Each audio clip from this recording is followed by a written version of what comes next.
Para nós é importante porque podemos tamén falar abertamente de como está o plan de emerxencias, de como está a Lei de Espectáculos de Galicia, que nos informou o noso voceiro Luís, precisamente porque é unha lei que aplica neste caso, que queremos saber tamén se hai un cumprimento sobre ela, e a María de Vigo que vai a seguir facendo e traballando coa documentación, coa legislación e cos informes que se nos vayan aportando. Se esa comisión que vamos a solicitar o mércores no pleno non se produce, seguro que estaremos non só dificultando o traballo dos grupos municipais, senón que estaremos facéndolle un desleixo absoluto á cidadanía de Vigo, que sigue demandando información e que quere saber que pasou. Nos se aportamos esta documentación, pois se nos traso tanto a Alexandra como a Luís ao traballo da Marea de Vigo, e vamos a seguir sacando as nosas conclusións porque pensamos que é a responsabilidade que nos...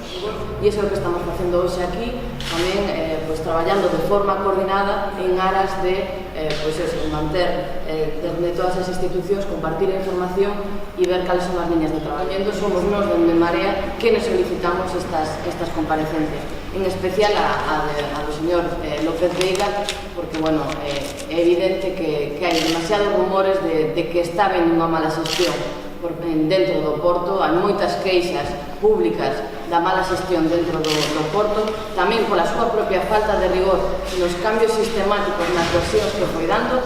No inicio botaba as responsabilidades ao Concello, despois cambiou a versión e agora están xa nunha especie de pacto de versión na que se traslada toda a responsabilidade ao Concello. Desde Marea dixemos desde o primeiro momento que o noso interese superior era saber que era o que pasara. En primeiro lugar, para que non se volvese a repetir, porque a nosa cidadanía ten dereito a disfrutar dos espacios públicos en condicións de seguridade. E, en segundo lugar, para exigir no seu momento responsabilidades políticas daqueles que non estivesen cumplindo as súas funcións.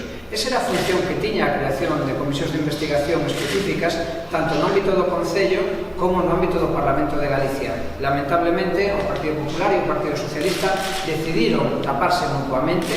Hai unha complicidade evidente entre o Concello e a Autoridade Portuaria, que saben vostedes que a súa cabeza está nomeada, López Veiga, polo presidente da Xunta de Galicia, é unha competencia da Xunta de Galicia, polo tanto hai un encubrimento recíproco entre posibles responsabilidades que poden ter cada unha das administracións. Nós o que queremos neste momento é saber que foi o que sucedeu e delimitar as competencias para delimitar as responsabilidades. Nos pensamos